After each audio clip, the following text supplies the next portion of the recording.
मदद करेगी। Math real life है और रियल लाइफ मैथ है। कैसे, अभी समझना। ये कह रहा है कि चाल का अनुपात क्या है। चाल आप देखना 10 किलोमीटर पर आवर और 15 किलोमीटर पर आवर की चाल से चलता है, यही इसने कहा।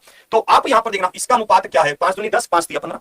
मुझे एक बात बताइए, क्या यहां पर समय का कोई फर्क पड़ रहा है? नहीं, समय सेम है भाई। उसने अपनी स्पीड को बढ़ाया है, इसलिए वो अधिक दूरी तय करने लग गया है। अगर वो स्पीड को ना बढ़ाता तो उसको समय पर तो कोई प्रभाव पड़ा ही नहीं है। Speed is equal to distance upon time. Time तो सेम है, स्पीड बढ़ाने से उसने डिस्टेंस भी ज्यादा कवर करनी शुरू कर दी है। इसका मतलब स्पीड और डिस्टेंस दोनों डायरेक्टली प्रोपोर्शनल है। हम यहां पर समझ गए कि यहां पर जो दूरी है, जो डिस्टेंस है, उसका अनुपात क्या है, 2:3 है। अगर हम अंतर देखते हैं तो अंतर क्या है, 1 है। 2 और 3 का अंतर क्या है, 1 है। 1 किसके बराबर दे रखा है, 30 किलोमीटर के बराबर दे रखा है। 1 अगर 30 किलोमीटर के बराबर दे रखा है तो वास्तविक दूरी क्या थी? वास्तविक दूरी तो यही थी भाई, पहले तो 10 की चाल से ही चल रहा था। तो वास्तविक दूरी मतलब क्या है कि जो पहले दूरी वो कवर कर रहा था, 30 गुना में 2 60 है, 60 किलोमीटर है। ऑप्शन डी क्या है, बिल्कुल सही उत्तर है, option D is the right answer. रो क्यों आया सुबह सुबह पागल, पढ़ ले अच्छे से। इसको देखेंगे, देखिए आपके एग्जाम में जो प्रश्न आएंगे अब वो डेसिमल की फॉर्म में होंगे, दशमलव की फॉर्म में होंगे। हमने एक बात को सीखा है कि जब कभी भी किसी वस्तु को लॉस में से प्रॉफिट में लेकर जाते हैं तो हम दोनों को जोड़ते हैं। ये हमने सीखा था कि ये तो हमने सीखा है ना कि पहले एक वस्तु को 10% की हानि पर बेच रहे थे, अगर मैं इतने रुपए बढ़ाकर बेचूं तो 5% का प्रॉफिट होगा। तो ये कितनी जर्नी कवर कर गया, 15%। ये देखने में बहुत सिंपल लगता था। अब क्वेश्चन तो वही है, परंतु इसने थोड़ी सी गेम को बदलने का प्रयास किया है। कैसे, समझना। ये कह रहा है एक व्यापारी द्वारा एक वस्तु को 5.85% के लाभ पर बेचा गया। अगर इसे 2.1% की हानि पर बेचा जाता, यदि इसे 2.1% की हानि पर बेचा जाता तो इससे इसे 1431 रुपए कम मिलते। इससे इसे 1431 रुपए कम मिलते। भाई मैं तो समझ रहा हूं ना गेम को कि भाई हो गए तो दोनों प्लस ही।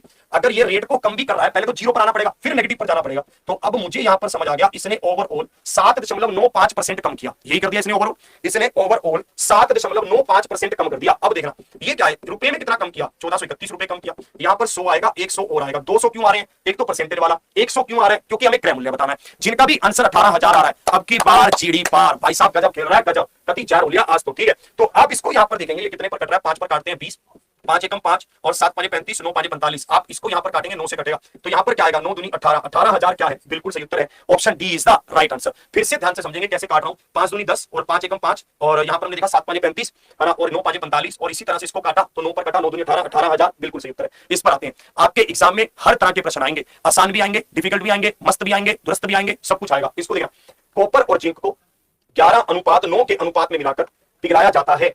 यदि इसमें 27 किलोग्राम जिंक का उपयोग किया गया है तो पिघलाए गए मिश्रण का वजन ज्ञात करें, जल्दी से बताएंगे। तो पिघलाए गए मिश्रण का है ना वजन ज्ञात करें, जल्दी से बताएंगे इस प्रश्न का। कह रहा सर पिछली बार मैं मेडिकल में आउट हो गया था, अब की बार नहीं होंगे, ठीक है। मस्त तरीके से तैयारी करिए, पिछली बार के रोने को खत्म करिए। अब पिछली बार से खत्म, अब की बार ऐसा सिस्टम घुमाना है, चारों तरफ खुशियों की लहर को लेकर आना है। मैं आपको पूर्णतः ये विश्वास दिलाना चाहता हूं, ऐसे मौके जीवन में बार बार नहीं आएंगे।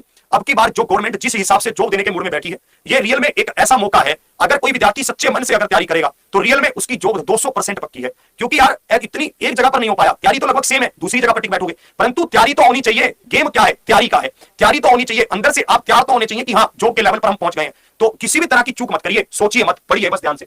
यहां पर यह कह रहा है कि कॉपर और जिंक की बात है, कॉपर और जिंक का रेशो क्या है, 11:9 है। इसमें कह रहा है 27 किलोग्राम जिंक है। जिंक क्या है, 27 किलोग्राम है। मैंने यहां पर देखा जिंक क्या है, 9 किसके बराबर है, 27 किलोग्राम के बराबर है। तो हमसे पूछा गया कि कुल मिश्रण क्या है, कुल मिश्रण यहां पर क्या है, 11 और 9 20 है। तो 20 का मान आपको बताना है कि 20 का मान यहां पर क्या होगा, 3 पर कटेगा, 3 पर कटेगा तो 60 होगा। तो 60 मतलब ऑप्शन ए होगा। ऑप्शन ए क्या है, बिल्कुल सही उत्तर है, option A is the right answer. Option A क्या है, बिल्कुल सही उत्तर है। इसको देखेंगे, यदि एक संख्या का 50% दूसरी संख्या के 2/3 और के बराबर है तो पहली संख्या और दूसरी संख्या का अनुपात ज्ञात करें, जल्दी से बताएंगे। यदि एक संख्या का 50% दूसरी संख्या के 2/3 के बराबर है तो पहली संख्या और दूसरी संख्या का अनुपात ज्ञात करें कि इसका अनुपात क्या होगा, जल्दी से बताएंगे। यहां पर बहुत ही सिंपल तरीके से समझ आ रहा है, एक संख्या का अनुपात, एक संख्या का 50% दूसरी संख्या के 2/3 के बराबर है तो पहली संख्या और दूसरी संख्या का अनुपात ज्ञात करें। ये कितने पर गया, 2 पर। तो A/B क्या होगा, 4/3 होगा। 4/3 मतलब ऑप्शन ए। ऑप्शन ए क्या है, बिल्कुल सही उत्तर है, option A is the right answer. ध्यान से देखिए, ये सभी एक ही शिफ्ट के प्रश्न है। ऐसा नहीं है कि भाई आप लोग कहोगे यार ये क्या करो होगा, ऐसा कुछ भी नहीं है भाई। हमें अगर ऊंचाई के लिए तैयार रहना है तो उन सब चीजों के लिए भी तैयार रहना है जो थोड़ी सिंपल है, जिनको फटाक देखते ही समझ आएगा कि गेम क्या है। एक बात और नोट कर लीजिए, आपके एक शिफ्ट में एक ऐसा प्रश्न पक्का आएगा जो बेलन से संबंधित होगा, चाहे वो बेलन का वॉल्यूम पूछ ले, चाहे वो बेलन का टोटल सरफेस एरिया पूछ ले। टोटल सरफेस एरिया बेलन का क्या है, नोट करिए, 2πr/h प्लस में 2πr²। यहां से 2πr को कॉमन निकाल लेते हैं तो अंदर h प्लस में r या फिर r प्लस में h बचता है। इसको देखना, यहां पर आप अब देखना ये क्या है, टोटल सरफेस एरिया है। आप इसकी वैल्यू को यहां पर रखेंगे, 2 गुना में 22/7। रेडियस क्या है, 14 है। 14 और 7 का मतलब क्या है, 21 है। तो 7 तिया 21 है। अब देखना 3 दूनी 6, 6 दूनी 12, 1 कैरी 12 और 1 13, 14 से गुना करेंगे। 4 दूनी 8, 4 तिया 12 और 1 13, 4 और 1 5, 2 3 1, 8 5 8 1, तो आप अच्छा 4 दूनी 8, 4 तिया 12, यहां पर 2 होना चाहिए, तो 1848 आ गया। 1848 मतलब ऑप्शन ए। ऑप्शन ए क्या है? बिल्कुल सही।